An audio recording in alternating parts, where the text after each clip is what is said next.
Hello guys, हमारे YouTube channel पर आप सबका स्वागत है। अगर आप महाकाल के भक्त हैं तो कमेंट बॉक्स में जय महाकाल जरूर लिखना। आज हम लेके आए हैं धनतेरस, तो इसकी आज हम आपको बताएंगे। कार्तिक मास की कृष्ण पक्ष की त्रयोदशी धनतेरस के रूप में मनाई जाती है। यह दीपावली के आने की शुभ सूचना है। इस दिन धन्वंतरी की पूजन का विधान है। कहते हैं कि इस दिन धन्वंतर वेद समुद्र से अमृत ने कलश लेकर आए थे, इसीलिए धनतेरस को धन्वंतर जयंती भी कहते हैं। इस दिन पर टूटे फूटे पुराने बर्तनों के बदले नए बर्तन खरीदते हैं। इस दिन चांदी के बर्तन खरीदना अत्यधिक शुभ माना जाता है। इस दिन वैदिक देवता यमराज का भी पूजन किया जाता है। यम के लिए आटे का दीपक बनाकर घर के द्वार पर रखा जाता है। रात को स्त्रियां दीपक में तेल डालकर 4 बत्तियां जलाती है। जल, रोली, चावल, गुड़ और फूल आदि नैवेद्य सहित दीपक जलाकर यम का पूजन करती है। एक कथा इस प्रकार है। एक बार भगवान विष्णु लक्ष्मी जी सहित पृथ्वी पर घूमने आए। कुछ देर बाद भगवान लक्ष्मी जी से बोले, मैं दक्षिण दिशा की ओर जा रहा हूँ, तुम वहीं ठहरो। परंतु लक्ष्मी जी विष्णु जी के पीछे चल दी। कुछ दूर चलने पर ईख का खेत मिला। लक्ष्मी जी एक गन्ना तोड़कर चूसने लगी। भगवान लौटे तो उन्होंने लक्ष्मी जी को गन्ना चूसते पाया। इस पर क्रोधित होकर उन्होंने श्राप दे दिया कि तुम जिस किसान का यह खेत है उसके 11 वर्ष तक इसकी सेवा करो। विष्णु भगवान क्षीर सागर लौट गए तथा लक्ष्मी जी किसान के यहाँ रहकर उसे धन धान्य से परिपूर्ण कर दिया। 12 वर्ष पश्चात लक्ष्मी जी भगवान विष्णु के पास जाने के लिए तैयार हो गई, परंतु किसान ने उन्हें जाने नहीं दिया। भगवान विष्णु जी लक्ष्मी जी को बुलाने आए, परंतु किसान ने उन्हें रोक लिया।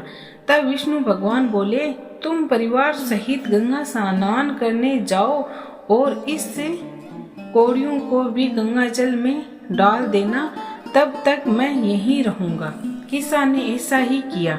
गंगा जी में कौड़ियां डालते ही 4 चतुर्भुज निकले और कौड़ियां चढ़ने को उद्यत हुए। ऐसा आश्चर्य देखकर किसान ने गंगा जी से पूछा, ये 4 हाथ किसके हैं?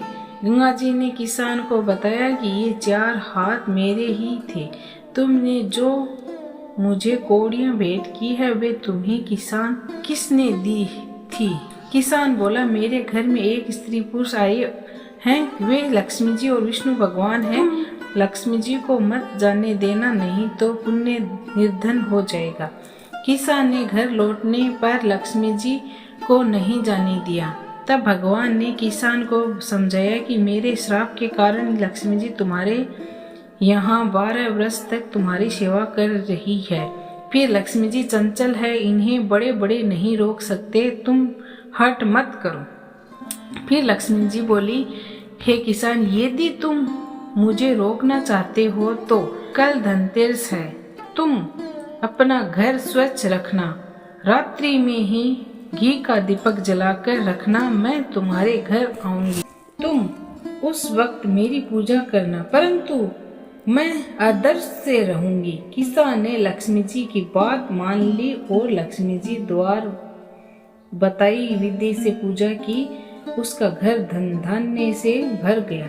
इस प्रकार किसान प्रति वर्ष लक्ष्मी जी को पूजने लगा था। अन्य लोग भी उनका पूजन करने लगे। उस दिन यम जी की पूजा होती है, उनकी भी कथा सुनो। यमराज, एक बार यमदूतों ने यमराज को बतलाया कि महाराज, अकाल मृत्यु से हमारे मन भी पसीज जाता है। यमराज ने गर्वित होकर कहा, क्या किया जाए?